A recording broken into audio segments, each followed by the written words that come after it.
আসসালামু আলাইকুম রহমতুল্লাহি বারাকাতু। বন্ধুরা, আপনাদের সামনে আজকে কিছু হাদিস পেশ করব, কারণ আমি আপনাদের সামনে মুসলিম শরীফের হাদিস প্রথম খণ্ড দ্বিতীয় খণ্ড একসঙ্গে রয়েছে, আরবি হাদিসের কিতাব, আমি সেটা নিয়ে বসে আছি। তার থেকে 4-5টা হাদিস পেশ করব। কি সম্পর্কে? ইসলামের মধ্যে সবচেয়ে উত্তম জিনিস কি কি, এই সম্পর্কে কিছু হাদিস আছে, যে হাদিস আল্লাহ নবী সাল্লাল্লাহু আলাইহি ওয়াসাল্লাম বলেছেন। তো বন্ধুরা, হাদিসগুলো শুনুন, কারণ এই ধরনের কথা কারো কাছে শুনবেন না, কেউ বলতে চাইবে না, কারণ বর্তমানে সবাই ব্যস্ত, কোরআন হাদিসের চর্চা কারণ নেই, অনেকে তার মানি তর্জমা জানে না। ইনশাল্লাহ আল্লাহ আমাকে তৌফিক দিয়েছে, আমি জানি, এই জন্য আমি আপনার সামনে আজকে পেশ করব। তো এই ধরনের ভিডিও দেখতে হলে অবশ্যই আমার ইউটিউব চ্যানেল সাবস্ক্রাইব করে রাখুন, যেন প্রতিদিন এমন ভিডিও পেতে পারেন, কোরআন হাদিসের ভিডিও। ঠিক আছে বন্ধুরা, তো চলুন ইসলামের মধ্যে সবচেয়ে উত্তম জিনিস কি কি আমরা রাসূলুল্লাহ সাল্লাল্লাহু আলাইহি ওয়াসাল্লামের মুখ থেকে শুনবো এখন। চলুন হাদিস নম্বর 160, এটা আপনার মুসলিম শরীফের হাদিস। চলুন শুরু করছি। আন আব্দুল্লাহ বিন ওমর আন্না রাজুলান সাআলা রাসূলুল্লাহ সাল্লাল্লাহু আলাইহি ওয়াসাল্লাম আইয়ুল ইসলামি খায়র ক্বালা তুতিমু তুআম ওয়া তাকরাউ সালাম আলা মান আরাফতা ওয়া মান লাম তারিফ। তো আব্দুল্লাহ বিন ওমর থেকে বর্ণিত, তিনি বলছেন, এক ব্যক্তি রাসূলুল্লাহ সাল্লাল্লাহু আলাইহি ওয়াসাল্লামকে প্রশ্ন করলেন। কি প্রশ্ন করলেন?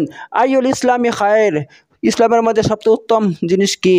তো তখন আল্লাহ নবী বললেন, তুতিমু তুআম, তুমি খাবার খাওয়াও মানুষকে, অর্থাৎ মানুষ মেহমানকে অথবা গরিবকে খাবার খাওয়ানো সবথেকে উত্তম। ঠিক আছে বন্ধুরা, তো যদি বাড়িতে মেহমান আসে, তাদেরকে দেখে অনেক অসন্তুষ্ট হয়, কিন্তু অসন্তুষ্ট হবেন না। তারা যখন বাড়িতে আসে আপনার বাড়িতে, ওরা রহমত বরকত নিয়ে আসে, কারণ আল্লাহ তাআলা মেহমানদেরকে কী করলে, খাতির যত্ন করলে রহমতে বরকত দেয়, আপনার রুজি রোজগারে বরকত দান করে, উন্নতি দান করে। ঠিক আছে বন্ধুরা, তেমনইভাবে যদি আপনি গরিবকে খাবার দেন, গরিবদেরকে, মিসকিনদেরকে, ফকিরদেরকে খাবার দেন, এবং যারা খুব দারিদ্র অথবা মুসাফির, কোনো বাইরে থেকে কোনো আলেম মৌলবী এসেছে মসজিদের মধ্যে, তাদেরকে খাবার দেন, তাহলে আল্লাহর কাছে এটা সবথেকে প্রিয়, সবথেকে প্রিয়। ঠিক আছে বন্ধুরা, আর 2 নম্বর বলছেন তাকরাউ সালাম, এবং তুমি সালাম বলো, কাদেরকে? আলামান আর রাফতা, তাদেরকে যাদেরকে তুমি চিনো, অমাল্লাম তারিফ, এবং যাদেরকে চিনো না তাদেরকে সালাম দাও, অবৈকে সালাম দাও। তো এটা কি?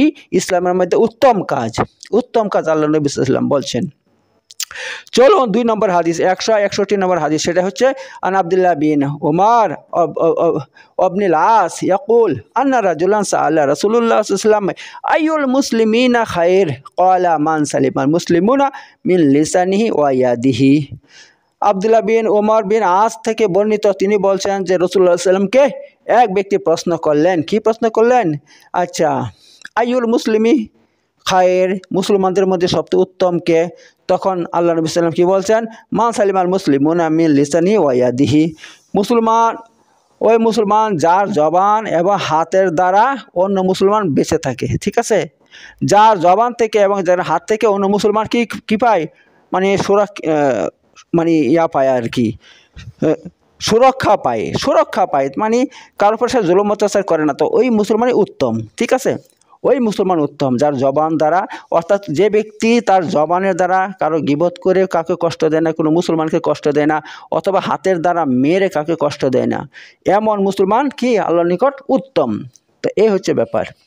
তো এবার চলুন 3 নম্বর হাদিসটা বলে দিচ্ছি। 3 নম্বর হাদিস হচ্ছে এই, এটা 162 নম্বর হাদিস, সেটা হচ্ছে আন জাবির ইয়াকুল সামিতু নবী সাল্লাল্লাহু আলাইহি ওয়াসাল্লাম ইয়াকুল আল মুসলিমু মান সালিমাল মুসলিমুনা মিন লিসানিহি ওয়া ইয়াদিহি। আচ্ছা, জাবির থেকে বর্ণিত, তিনি বলছেন যে রাসূলুল্লাহ সাল্লাম আমি রাসূলুল্লাহকে বলতে শুনেছি। কি বলতে শুনেছি? তিনি বলছেন, মুসলমান হচ্ছে ওই ব্যক্তি যার জবান এবং হাত থেকে অন্য মুসলমানরা কি করে? রক্ষা পায় বা হেফাজতে থাকে। মুসলমান ওই ব্যক্তি যার জবান এবং হাত থেকে অন্য মুসলমানরা কি করে? রক্ষা পায় বা বেঁচে থাকে, অর্থাৎ সে তার হাতের দ্বারা অথবা জবানের দ্বারা কোনো মুসলমানকে কষ্ট দেয় না। কোনো জবান দ্বারা কষ্ট দেওয়ার অর্থ গালাগালি করা অথবা গীবত করা, হ্যাঁ, আর হাতের দ্বারা কষ্ট না দেওয়ার অর্থ হচ্ছে কাকে মারে না, কার উপর জুলুম অত্যাচার করে না। তো এমন মুসলমান আল্লাহ তাআলার নিকট সবথেকে উত্তম মুসলমান বলা হয়েছে, আল্লাহ নবী সাল্লাল্লাহু আলাইহি ওয়াসাল্লাম বলছেন। তো চলুন এবার 163 নম্বর হাদিসটা বলে দিচ্ছি, সেটা হচ্ছে এই, আন আবি মুসা ক্বাল কুলতু রাসূলুল্লাহ সাল্লাল্লাহু আলাইহি ওয়াসাল্লাম আইয়ুল ইসলামি আফজাল ক্বালা মান সালিমাল মুসলিমুনা মিন লিসানিহি ওয়া ইয়াদিহি। আবু মুসা আশআরী থেকে বর্ণিত যে আমি রাসূলুল্লাহকে বলতে শুনেছি, তিনি বলছেন যে তিনাকে প্রশ্ন করা হয়েছিল যে মুসলমানের মধ্যে কোন মুসলমান সবচেয়ে উত্তম।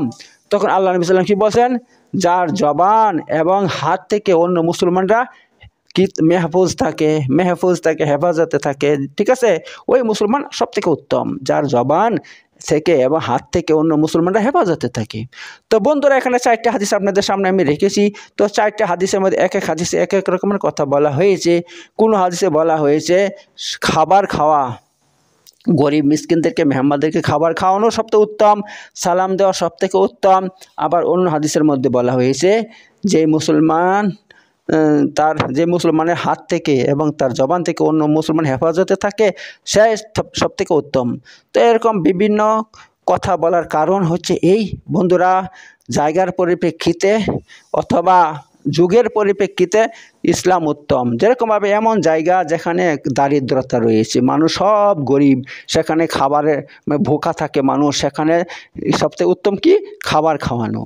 তো যেখানে মানুষ সব গরিব আর কি, খাবার সংখ্যা কম, খাবার সেখানে নেই বললেই চলে, সবাই মানে ভোকা থাকে, তো ওই জায়গাতে যদি আপনি খাবার বিতরণ করতে পারেন, খাবার খাওয়াতে পারেন, তাহলে সেখানে আপনি উত্তম হয়ে যাবেন, সেখানে সেটাই উত্তম কাজ, ঠিক আছে।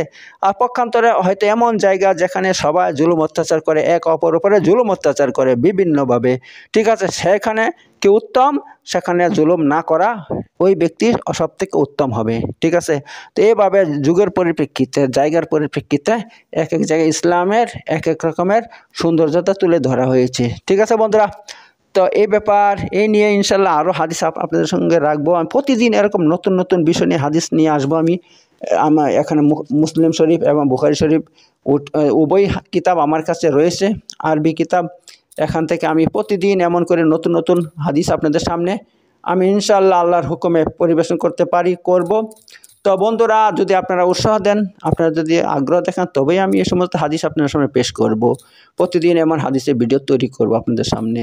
কিন্তু সেটা আপনারা যদি আমার ইউটিউব চ্যানেল সাবস্ক্রাইব করে সঙ্গে থাকেন, তাহলে ইনশাআল্লাহ অবশ্যই আমি আপনাদের উৎসাহ পেয়ে আমি উৎসাহিত হব, এমন ভিডিও তৈরি করব, ঠিক আছে বন্ধুরা। তো কেমন লাগলো একটু দয়া করে জানাবেন, কমেন্ট করবেন একটু। ওকে, রাখলাম। আসসালামু আলাইকুম ওয়া রাহমাতুল্লাহি ওয়া বারাকাতুহু।